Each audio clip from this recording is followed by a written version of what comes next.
The unexpected ambassador. Dr. Nadia Patel stared through the observation window of the research station, her dark eyes fixed on the strange crystalline structure floating before her. The Cernith diplomatic vessel gleamed like a massive diamond in Earth's orbit, its faceted surface refracting sunlight in ways that defied conventional physics. As Earth's leading xenobiologist, she should have been thrilled. Instead, she felt a gnawing anxiety in her stomach. "They're not going to like this," she muttered, adjusting the small terrarium tucked under her arm. Inside, a colony of Terran leafcutter ants continued their work, oblivious to the fact that they were about to become part of humanity's first diplomatic mission to an alien species. Behind her, Lieutenant James Rodriguez cleared his throat. "Doctor, the Cernith representatives are ready for your presentation. Are you sure about this approach?" Nadia turned, offering a wry smile. "Lieutenant, when the most advanced alien civilization we've ever encountered asks for a demonstration of Earth's greatest achievement in biological engineering, we can't exactly show them a PowerPoint presentation." The young officer glanced nervously at the terrarium. "But ants." "Not just ants," Nadia corrected, starting toward the airlock that would lead them to the diplomatic chamber. "The most successful eusocial species on our planet, with agricultural practices that predate human civilization by millions of years. Trust me, the Cernith are going to be fascinated." The diplomatic chamber was a marvel of alien architecture, with walls that seemed to pulse with bioluminescent patterns. 3 Cernith delegates waited inside, their crystalline bodies shifting through various colors as they processed sensory information. Their translator units hummed softly in the background. "Greetings, Dr. Patel," the lead delegate, who had introduced itself as Resonance of Truth, chimed. "We anticipate your demonstration of Earth's mastery over biological engineering."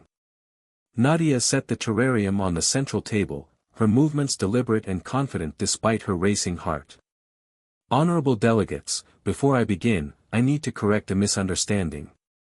Earth hasn't mastered biological engineering, we've learned to cooperate with it." The delegates' crystalline forms flickered with what Nadia had learned to recognize as confusion. "Clarification required," Resonance of Truth stated.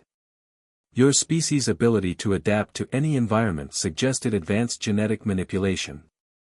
"Actually," Nadia said, carefully removing the terrarium's cover, "our adaptability comes from studying and learning from other species on our planet.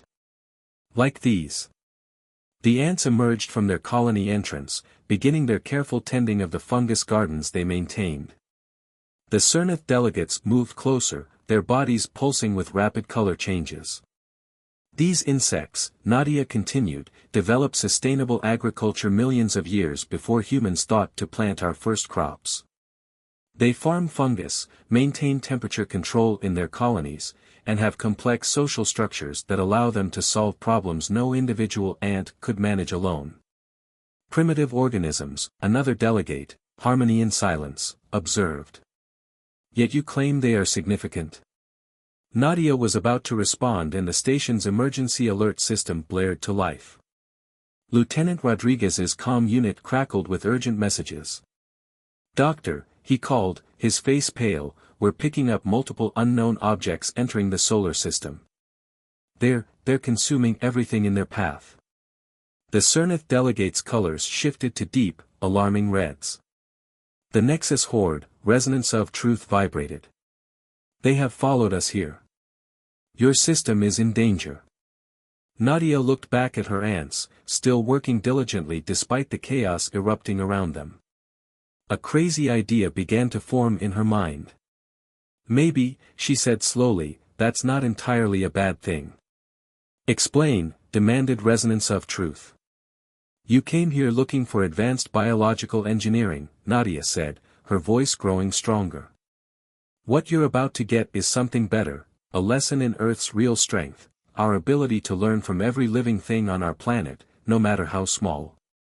She turned to Lieutenant Rodriguez. "Get me a secure line to Earth Command. Tell them I know how we can fight these invaders, but they're going to have to trust me." She smiled grimly. "And tell them to get ready for a crash course in evolutionary biology." The Cernith delegates watched in bewilderment as Nadia began rapidly sketching out what would become humanity's most unconventional military strategy, one based not on advanced technology or overwhelming firepower, but on the collective wisdom of Earth's most successful species. The war for Earth's survival was about to begin, and their enemies were about to learn why underestimating Earth's biological diversity was a deadly mistake. The human solution. Commander Rashid Hassan stood before the United Earth Defense Council, his weathered face illuminated by the holographic display of the approaching Nexus horde. The massive chamber was silent as the council members watched the simulation of entire planets being consumed by the crystalline invaders. Dr. Patel's proposal is unprecedented, he began, his voice steady despite the weight of the moment. But then again, so is the threat we're facing. Admiral Gloria Reeves leaned forward, her silver hair catching the light. You're suggesting we base our entire defensive strategy on insects and microorganisms? Commander, with all due respect, have you lost your mind? Rashid smiled, tapping his tablet to change the display. The image shifted to show a microscopic view of a particular type of bacteria. What you're looking at is Deinococcus radiodurans, Admiral. A microorganism that can survive radiation levels thousands of times higher than what would kill a human. And that's just the beginning. He swiped through more images, tardigrades surviving in the vacuum of space, thermophilic bacteria thriving in volcanic vents, desert plants that could survive years without water. Earth's organisms have spent billions of years evolving solutions to problems we're only beginning to understand. Dr. Patel's team has identified specific traits we can adapt to fight the horde. Project Evolution, a quiet voice spoke from the shadows. Director Yuki Tanaka of the Science Division stepped into the light. You're proposing we weaponize evolution itself. Precisely, Rashid nodded. The Nexus horde adapts by consuming and incorporating new biological material. But Earth species have been playing that game for billions of years. We're not just going to fight them, we're going to out-evolve them. The chamber erupted in murmurs as Rashid brought up the next series of images. They showed massive cultivation facilities, already under construction in secure locations around the globe. Each was designed to breed and modify various species that exhibited traits useful against the horde. The Cernith have provided us with detailed analysis of the horde's biological makeup, Rashid continued. They're efficient, yes. Deadly, absolutely. But they're also predictable. They've never encountered the sheer diversity of Earth's biosphere. They've never had to adapt to anything like what we're about to throw at them. Admiral Reeves still looked skeptical. And what exactly are we throwing at them? Rashid's next slide showed a complex molecular structure. This is from a deep-sea microorganism that produces compounds capable of dissolving the horde's crystalline structure. We've already begun cultivating it in our oceanic facilities. But that's just defense. For offense. He brought up an image that made several council members gasp. It showed a modified version of a cordyceps fungus, specifically engineered to target the horde's neural networks. We're not just creating weapons, Rashid explained. We're creating an entirely new ecosystem designed to make Earth completely hostile to the horde. Every weapon we deploy will be alive, able to adapt and evolve in response to the enemy's countermeasures. Director Tanaka stepped forward again. The ethical implications of this project are significant, Rashid agreed. But we're not playing God here. We're learning from the greatest teachers we've ever had, the billions of species that share our planet. Each one is a testament to survival against impossible odds. He turned to face the entire council. The horde thinks they're invincible because they can adapt to anything they consume. But they've never tried to consume Earth. They've never faced a planet where even the smallest organisms are the product of billions of years of evolutionary warfare. The chamber fell silent again as the implications sank in. Finally, Admiral Reeves spoke. How soon can you begin full-scale deployment? Rashid's expression hardened. We already have.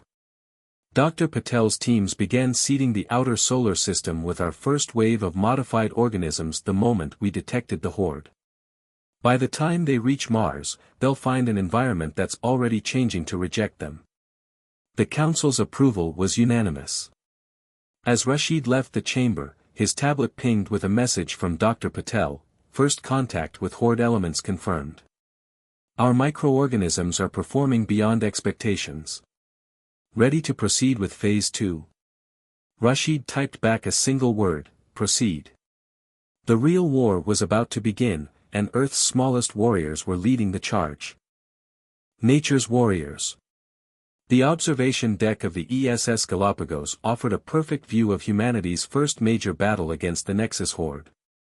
Dr. Nadia Patel pressed her hand against the reinforced glass, watching as the seemingly empty space between Mars and Jupiter became a battlefield unlike anything in human history. "They're entering the bacterial cloud now," Lieutenant Rodriguez reported, his eyes fixed on the sensor readings. Penetration in 3, 2, 1. The void lit up with bioluminescent reactions as the first wave of the horde made contact with Earth's microscopic defenders. Through the specialized filters of the observation deck, they could see the massive crystalline structures of the horde beginning to deteriorate. "The Deinococcus strain is working exactly as predicted," Nadia announced, unable to keep the excitement from her voice. "Their outer shells are already showing signs of degradation." Commander Hassan's voice crackled over the comm system. "Status report on the cordyceps deployment." Nadia checked her tablet, swiping through various sensor readings. "The spores are penetrating their neural networks now. We should see the first signs of, wait." She paused, frowning at the data. "Something's wrong." The horde ships were changing, their crystalline structures reforming into new configurations. "They're adapting," Lieutenant Rodriguez warned. "Faster than we anticipated." But Nadia was smiling. "No," she said softly. "They're doing exactly what we wanted them to do." On the main screen, the horde vessels that had begun to adapt were suddenly surrounded by a new phenomenon, a rapidly spreading network of fungal threads that seemed to thrive on the very adaptations the horde had developed. "Ladies and gentlemen," Nadia announced, "meet humanity's latest weapon, the networked consciousness of a modified mycelial web, inspired by Earth's forest communication systems. The more they adapt, the more vulnerable they become to our secondary attack wave." The Cernath ambassador, Resonance of Truth, who had been observing silently until now, emitted a series of surprised harmonics. "Your species has weaponized symbiosis itself." "Better," Nadia replied. "We've weaponized evolution. Every response they develop creates new opportunities for our biological agents to exploit. They're not just fighting our weapons, they're fighting 3 billion years of evolutionary arms races." The battle continued to unfold before them, a dance of light and shadow as Earth's microscopic warriors engaged the horde. Where the invaders had expected to find primitive resistance, they instead encountered an ecosystem engineered specifically for their destruction. "Second wave incoming," Rodriguez reported. "The horde is attempting to bypass the bacterial defense line." "Perfect," Commander Hassan's voice was tight with anticipation. Dr. Patel, release the extremophiles. Nadia keyed in the command sequence, and new pods launched from the Galapagos, spreading clouds of organisms adapted from Earth's most extreme environments. These were the descendants of creatures that survived in volcanic vents, Arctic ice, and toxic waste, now modified to treat the horde's crystalline biology as their preferred environment. "Remarkable," Resonance of Truth observed as the battle unfolded. "Your species fights not with brute force, but with the very principles of life itself. That's humanity's greatest strength," Nadia explained, watching as the horde formations began to break apart under the onslaught. "We've spent our entire existence learning from the life around us. Every creature on Earth, from the smallest bacteria to the largest whale, has something to teach us about survival." The main screen suddenly flashed with urgent warnings. A new wave of horde ships was approaching, their structures already beginning to show signs of adaptation to the first 2 waves of attack.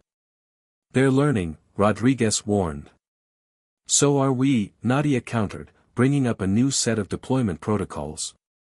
Time to show them why Earth's parasites are the most sophisticated biological weapons in the galaxy. As she gave the order to release the third wave, Nadia couldn't help but feel a sense of irony. The Horde had come expecting to find a primitive world ripe for consumption. Instead, they had found themselves trapped in humanity's greatest experiment, a test of whether their vaunted ability to adapt could match the collective evolutionary experience of an entire planet. The battle was far from over, but for the first time since the Horde's arrival, the tide was turning. Earth's smallest defenders were proving that in the game of survival, experience counted for everything. And Earth had more experience than any world the Horde had ever encountered. The turning point. The command center of Project Evolution's primary facility buzzed with activity as Commander Rashid Hassan studied the latest battle reports. Holographic displays showed the ongoing transformation of the solar system, vast clouds of engineered organisms turning the space between planets into a living weapon. The Horde has withdrawn beyond Neptune's orbit, Director Tanaka reported, her normally composed face showing signs of fatigue. But their adaptation rate is increasing. Each encounter teaches them more about our methods. Rashid nodded, zooming in on a cluster of sensor readings. Show me the latest analysis of their crystalline structure. The hologram shifted, revealing microscopic images of the Horde's modified biology. Where their structures had once been uniform and predictable, they now showed signs of rapid evolution, attempts to counter Earth's biological arsenal. They're incorporating elements of our own weapons against us, Dr. Patel observed, entering the command center with Lieutenant Rodriguez close behind. Just as we predicted they would. And that's exactly what we wanted, Rashid smiled, bringing up a new set of data. Each adaptation draws them further into our evolutionary trap. Director Tanaka, show them what we found in the latest samples. The display changed again, revealing something extraordinary. The Horde's attempts to adapt to Earth's weapons had fundamentally altered their basic structure. They were becoming more complex, more diverse, and more vulnerable. They're experiencing forced evolution at an unprecedented rate, Nadia explained to the CERNET delegation that had gathered to observe. Every defense they develop makes them more susceptible to our next wave of attacks. They're caught in an evolutionary arms race they can't win. Resonance of truth pulsed with what they had learned to recognize as amazement. You have turned their greatest strength into a weakness. By forcing them to adapt so rapidly. We're fragmenting their unified biology, Nadia finished. The Horde's power came from their ability to maintain a single, perfect form. Now they're branching into countless variations, each one struggling to counter a different threat.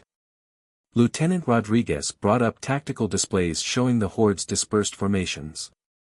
They're no longer acting as a unified force. Different segments are developing different strategies, different weaknesses. And that's not even the best part, Rashid added, his eyes gleaming. Doctor, show them what we discovered in the latest deep space telemetry. Nadia pulled up a new set of readings that made even the CERNET delegates pulse with surprise. The space beyond the solar system was showing signs of massive biological activity. Earth's weapons weren't just defending, they were expanding. The modified extremophiles are treating space itself as a new ecosystem, she explained. They're establishing self-sustaining colonies in the void, creating networks of biological defense that spread faster than the Horde can advance.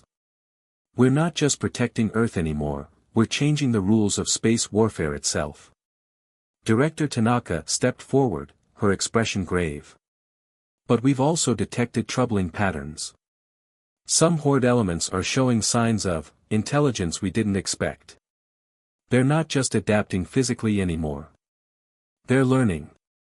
Good, Rashid said, surprising everyone in the room. Because so are we. Dr. Patel, I think it's time for Phase 4. Nadia's eyes widened. Are you sure? We haven't tested the neural network integration on this scale. The Horde is evolving, Rashid replied. We need to evolve faster. Humanity has spent its entire existence learning from Earth's biosphere. Now it's time to take that partnership to the next level. He turned to the assembled staff and delegates. Ladies and gentlemen, we're about to attempt something unprecedented. We're going to merge our consciousness with our biological weapons. Not control them, join them. Create a true symbiosis between human intelligence and 3 billion years of evolutionary wisdom. The room fell silent as the implications sank in. They weren't just fighting a war anymore. They were about to become part of the most ambitious evolutionary experiment in human history. And somewhere in the darkness of space, the Horde was about to learn that humanity's greatest strength wasn't technology or force of arms, it was their ability to form partnerships with the most unlikely allies in the universe. Victory through diversity. The neural interface chamber hummed with energy as Dr. Nadia Patel took her position among the other volunteers. Around her, 20 of Earth's finest scientists and military strategists were preparing to make history. Through the chamber's transparent walls, she could see Commander Hassan and Director Tanaka monitoring the final preparations. Neural sync initiating in 3 minutes, Lieutenant Rodriguez's voice announced over the comm, "All participants, please confirm your readiness." Nadia closed her eyes, feeling the subtle vibration of the interface nodes against her temples. Years of research, countless breakthroughs, and one desperate war had led to this moment. They were about to attempt something that would either save humanity or change it forever, possibly both. "Are you afraid?" The thought came from somewhere to her left, transmitted through the preliminary neural link. Dr. Kenzo Yamamoto, the team's lead neurobiologist. Terrified, Nadia thought back, smiling despite her nervousness. But the ants don't hesitate when the colony needs them. Neither should we. The final countdown began. Through the strengthening neural connection, Nadia could feel the others, not just her human colleagues, but the vast, living network they were about to join. Billions of engineered organisms, from microscopic bacteria to complex fungal networks, all waiting to be united under human guidance. Neurals sync in 5, 4, 3, 2, 1. The universe exploded behind Nadia's eyes. She was everywhere and everything, a bacterial colony breaking down Horde crystal, a fungal thread carrying signals across light years of space, a cloud of extremophiles transforming the void into a living defense grid. Each organism was a part of her, and she was a part of them. Through the collective consciousness of Earth's biological weapons, she could sense the Horde. They were vast, yes, but also increasingly fragmented. Their forced evolution had shattered their unity, created divisions and specializations that broke their perfect synchronization. They're attacking. The warning came from multiple sources, human minds and biological sensors merging into a single awareness. The Horde had launched their counterattack, driving toward Earth with desperate fury. But this time, humanity was ready. The neural network allowed them to react with the speed of thought, directing their biological arsenal with unprecedented precision. Where the Horde adapted, they evolved faster. Where the enemy advanced, they met not just resistance but transformation. "They're not just fighting us," Nadia realized, the thought echoing through the collective consciousness. "They're becoming like us. Every adaptation brings them closer to what we are, diverse, specialized, individual." Commander Hassan's voice cut through the neural link, "The Horde's central consciousness is fragmenting. Their ships are breaking formation, each pursuing different evolutionary strategies." "Because that's what life does," Nadia responded, understanding flowing through her like electricity. "It divides, specializes, finds new niches. We didn't just fight the Horde, we infected them with the very essence of Earth's evolution." Through their shared awareness, they could sense the final transformation. The Horde wasn't just being destroyed, it was being converted. What had once been a monolithic crystal consciousness was becoming something new, a diverse ecosystem of crystalline life, each form adapted to its own unique role. "They're surrendering." Lieutenant Rodriguez's disbelief rippled through the network. No, Nadia corrected, watching through countless biological sensors as the former Horde ships began to establish their own territories in space. They're evolving. They've learned what we've known all along, that strength comes from diversity, not uniformity. The neural link hummed with triumph as the realization spread. They had won not by destroying the Horde, but by teaching them the fundamental lesson of Earth's biosphere: adapt or die, and adaptation means change. Weeks later, standing before the United Earth Defense Council and the assembled Cerneth delegation, Nadia struggled to put their victory into words. "We didn't just defend ourselves," she explained, gesturing to the holographic display showing the transformed Horde fragments establishing peaceful contact with human colonies. "We shared the greatest gift Earth had to offer, the power of diversity. The Horde came as conquerors, but they'll leave as part of the galaxy's greatest evolutionary experiment." Resonance of truth pulsed with understanding. "Your species turned an invasion into an opportunity for growth. Not just for yourselves, but for your enemies as well. That's what humans do best," Commander Hassan added, standing beside Nadia. "We learn, we adapt, and we help others do the same. Even if those others started as our enemies."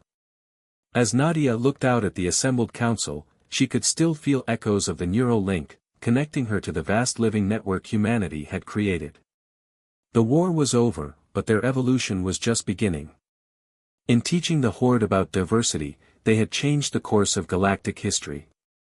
And somewhere in the station above, in a small terrarium that had started it all, a colony of ants continued their ancient work, unaware that they had helped inspire humanity's greatest victory.